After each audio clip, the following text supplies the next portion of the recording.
മലയാളികളുടെ പ്രിയപ്പെട്ട താരങ്ങളാണ് സായികുമാറും ഭാര്യയും നടിയുമായ ബിന്ദു പണിക്കറും. ഇരുവരും ഇപ്പോഴും സിനിമയിൽ സജീവമാണ്. കുറച്ചു വർഷങ്ങൾക്ക് മുൻപ് നടക്കാൻ ഏറെ ബുദ്ധിമുട്ടുന്ന സായികുമാറിന്റെ വീഡിയോ സോഷ്യൽ മീഡിയയിൽ വലിയ ചർച്ചയ്ക്കാണ് വഴിവെച്ചത്. ബിന്ദു പണിക്കറിന്റെ കൈ പിടിച്ച് വളരെ പതുക്കെ നടക്കുന്നതായിരുന്നു വീഡിയോ.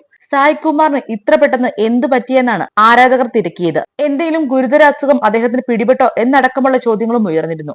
എന്നാൽ ഇപ്പോഴിതാ തന്റെ രോഗാവസ്ഥയെ മറികടന്ന് ചുറുചുറുക്കോടെ ഓടി നടക്കുകയാണ് സായികുമാർ. കാലിൽ രക്തയോട്ടം കുറവായതും വൃക്കയ്ക്കുണ്ടായ അസുഖവുമായിരുന്നു തന്നെ അലട്ടിയിരുന്നതെന്നും കൃത്യമായ ചികിത്സയിലൂടെ രോഗം ഭേദമാക്കാൻ സാധിച്ചുവെന്നും സായികുമാർ പറയുന്നു. ഒരു ആയുർവേദ ചികിത്സാ സെന്ററിൽ എത്തിയതോടെയാണ് രോഗം തിരിച്ചറിഞ്ഞതും അതിനനുസരിച്ചുള്ള ചികിത്സ തേടിയതെന്നും ഡയൽ കേരള എന്ന യൂട്യൂബ് ചാനൽ നൽകിയ അഭിമുഖത്തിൽ സായികുമാർ പറയുകയുണ്ടായി. 6 വർഷത്തിൽ കൂടുതലായി ഞങ്ങൾക്ക് രണ്ടുപേർക്കും ബുദ്ധിമുട്ട് തുടങ്ങിയിട്ട് പല ചികിത്സകളും നടത്തി. ബ്ലഡ് റീസർക്കിളിംഗ് കുറവെന്നാണ് പറയുന്നത്. അതിനൊരു പ്രതിവിധിയില്ലേ? ഇല്ല എന്നാണ് പറയുന്നത്. കുറച്ച് ഗുളിക തരും, അത് കഴിക്കും, വേദന കുറയും, പിന്നെയും വേദന വരും. അങ്ങനെ മരുന്നുകളൊക്കെ നോക്കിയപ്പോഴാണ് മനസ്സിലായത് ആന്റിബയോട്ടിക്കുകളാണെന്ന്. അങ്ങനെ 3-4 ആന്റിബയോട്ടിക് കഴിച്ചാൽ എന്താകും അവസ്ഥ?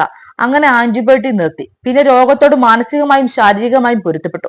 ഞങ്ങൾ ഒരുമിച്ച് കൈപിടിച്ചായിരുന്നു നടന്നുകൊണ്ടിരുന്നത്. ഇപ്പോൾ എല്ലാം മാറി. സെൻസേഷൻ തന്നെ ഇല്ലാത്ത അവസ്ഥയിലായിരുന്നു. ചികിത്സയിലൂടെ എല്ലാം ഭേദമായി, സായികുമാർ പറഞ്ഞു. തനിക്കും നടക്കാൻ കഴിയാത്ത ബുദ്ധിമുട്ടുണ്ടായിരുന്നുവെന്നും ഇപ്പോൾ തന്റെയും അസുഖം ഭേദമായെന്നും ബിന്ദു പണിക്കറും വീഡിയോയിൽ വിശദീകരിച്ചു. ഞങ്ങൾ എല്ലാ കാര്യത്തിലും ഒരുപോലെയാണ്, രോഗത്തിന്റെ കാര്യത്തിലും ഒരുപോലെയായി. എനിക്ക് കാലിന് അസുഖം മാത്രമല്ല, 14 വർഷത്തോളമായി ഷുഗർ ഉണ്ട്. എനിക്കൊരു സർജറി ചെയ്തിരുന്നു. ഡീസ്ലോക്കേറ്റ് ആയിട്ടായിരുന്നു സർജറി. പിന്നെ കാലിനൊരു തഴമ്പ് വന്നു. കഴിഞ്ഞ 4 വർഷമായി ഈ മുറിവ് വെച്ച് കെട്ടിയാണ് ഞാൻ നടക്കുന്നത്.